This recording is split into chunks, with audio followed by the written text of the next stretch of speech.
So hello guys, आपको पता है इस वीडियो में हम लोग क्या करते हैं। 2022 के टॉप 30 इंपॉर्टेंट क्वेश्चंस का क्विक रिवीजन हम कर रहे हैं और ये डेली करते हैं। तो इस तरह से डेली 30-30 क्वेश्चन भी आप निकालोगे तो 2022 के सभी इंपॉर्टेंट क्वेश्चन हमारे रिवाइज हो जाएंगे। तो चलिए स्टार्ट करते हैं आज की करंट अफेयर्स की रिवीजन वाली क्लास। तो इस प्रश्न में आपसे पूछ रहे हैं अभी कौन सा वो भारतीय स्टार्टअप है जिसको द अर्थ शॉट पुरस्कार 2022 के लिए चुना गया था। तो आंसर होगा खेती। ये हैदराबाद का स्टार्टअप है। अगला प्रश्न देखते हैं। अगला प्रश्न है अभी किसे ओएनजीसी का अध्यक्ष बनाया गया है। तो आंसर होगा अरुण कुमार को। बाकी ऑप्शन से भी आप रिवाइज करना चाहोगे तो बॉम्बे स्टॉक एक्सचेंज के एमडी सीईओ बने अभी सुंदर रमन राममूर्ति, प्रसार भारती के सीईओ बने गौरव द्विवेदी और ऑल इंडिया रबड़ इंडस्ट्रीज एसोसिएशन के अध्यक्ष बने थे रमेश केजरीवाल। अगला प्रश्न है अभी नवी विश्व आयुर्वेद कांग्रेस का आयोजन ये कहां पे किया गया था। ये गोवा में किया गया था अभी दिसंबर में। हमारे आयुष मंत्री कौन है? सर्बानंदा सोनोवाल। अगला प्रश्न देखते हैं। इस प्रश्न में आपसे पूछ रहे विश्व भारोत्तोलन चैंपियनशिप 2022 में मीरा बाई चानू ने कौन सा मेडल जीता। तो आंसर होगा सिल्वर मेडल जीता। और ये चैंपियनशिप कहां पे हुई? कोलंबिया की कैपिटल बोगोटा में, जिसमें मीरा बाई चानू ने 49 किलोग्राम कैटेगरी में सिल्वर जीता। अगला प्रश्न है नागरिक उड्डयन दिवस ये कब मनाया गया। तो आंसर होगा 7 दिसंबर को मनाया जाता है। फिर अगला प्रश्न क्या है कि भारत की किस महिला खिलाड़ी को para badminton player of the year 2022 नामित किया गया।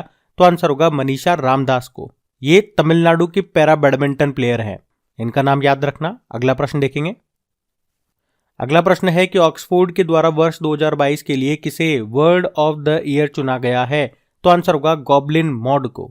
और अगला प्रश्न क्या है, इसमें पूछ रहे हैं कि अभी दिसंबर 2022 में पहली बार भारत और मध्य एशिया देशों के राष्ट्रीय सुरक्षा सलाहकारों की बैठक का आयोजन कहां पे किया गया।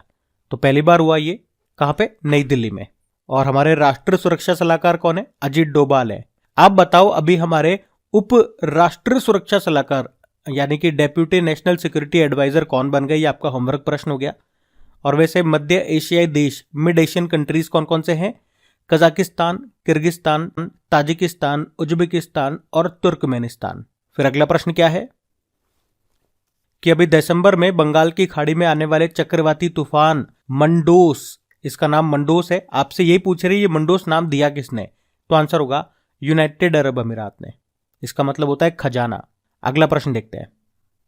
अगला प्रश्न पूछ रहे हैं कि नाबार्ड के नए अध्यक्ष कौन बने। तो आंसर होगा केवी शाजी बने। नाबार्ड मतलब national bank for agriculture and rural development, जिसकी स्थापना होती है 12 जुलाई 1982 में। और किस समिति की सिफारिश पे होती है? शिवरमन समिति। बाकी हमने देखा प्रसार भारती के सीईओ गौरव द्विवेदी, केवीआईसी के सीईओ विनीत कुमार और फिक्की के अध्यक्ष बने थे सुब्रकांत पांडा। अगला प्रश्न देखते हैं।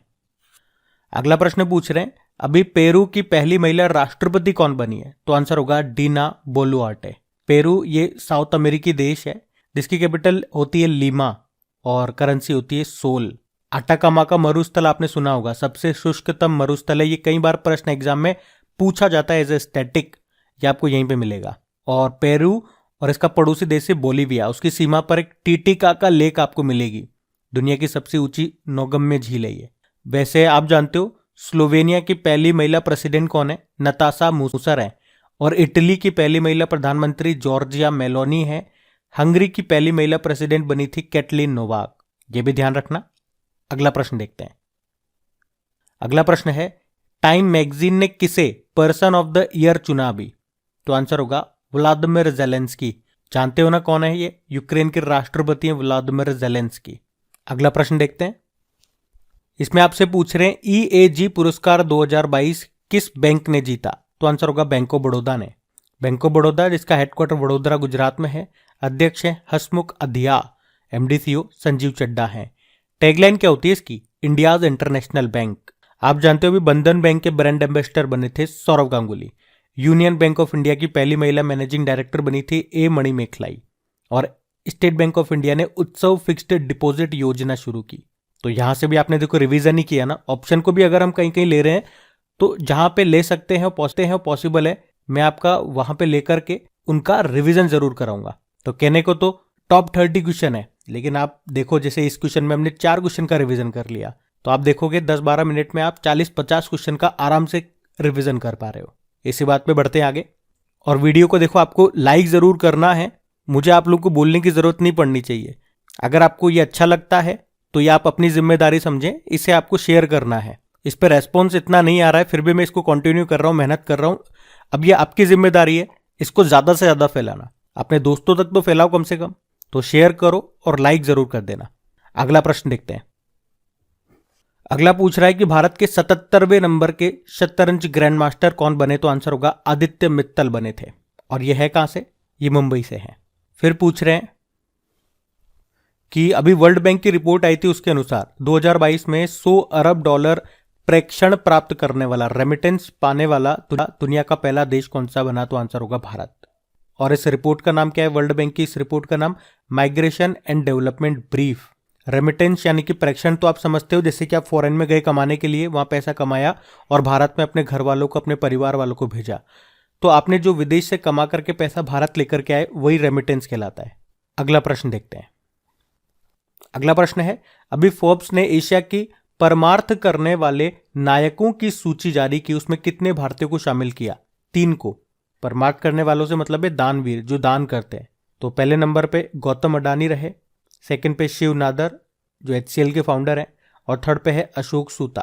अगला प्रश्न देखते हैं। इसमें आपसे पूछ रहे हैं अभी किस देश में सेमेरू ज्वालामुखी का विस्फोट हुआ था, इंडोनेशिया में हुआ था। इंडोनेशिया जिसकी नई कैपिटल क्या बन गई है, नुसंतारा, और जो इसकी पुरानी कैपिटल है जकार्ता, वहां पे हेडक्वार्टर मिलेगा आसियान का। अगला देखते हैं प्रश्न। इसमें आपसे पूछ रहे हैं अभी सशस्त्र सेना झंडा दिवस कब मनाया गया, आर्म्ड फोर्स फ्लैग डे, तो आंसर होगा 7 दिसंबर को। फिर अगला प्रश्न है कि फीफा वर्ल्ड कप ट्रॉफी का अनावरण करने वाली पहली अभिनेत्री कौन बनी।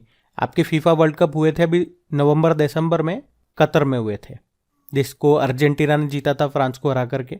तो इसका अनावरण किया था उसकी ट्रॉफी का दीपिका पादुकोण ने। अगला प्रश्न देखते हैं। फिर आपसे पूछ रहे हैं table tennis federation of India की पहली बार महिला अध्यक्ष कौन बनी, तो आंसर होगा मेघना अहलावत। इंपॉर्टेंट प्रश्न है ये। बाकी आप जानते हो अभी federation of international cricketers association की पहली महिला अध्यक्ष बनी थी कौन, लिसा स्टालेकर, ऑस्ट्रेलिया की पूर्व क्रिकेटर है। अभी भारतीय ओलंपिक संघ की पहली महिला अध्यक्ष बनी है PT उषा, और CSIR की पहली महिला महानिदेशक बनी है नल्लाथंबी कलाईसेल्वी।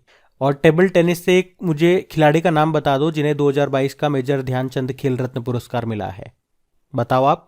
हम अगला प्रश्न देखेंगे। तो इसमें पूछ रहे हैं फोर्ब्स की विश्व की 100 सबसे शक्तिशाली महिलाओं की सूची आई है, उसमें कितनी भारतीय महिलाओं को शामिल किया गया, तो आंसर होगा 6 महिलाओं को।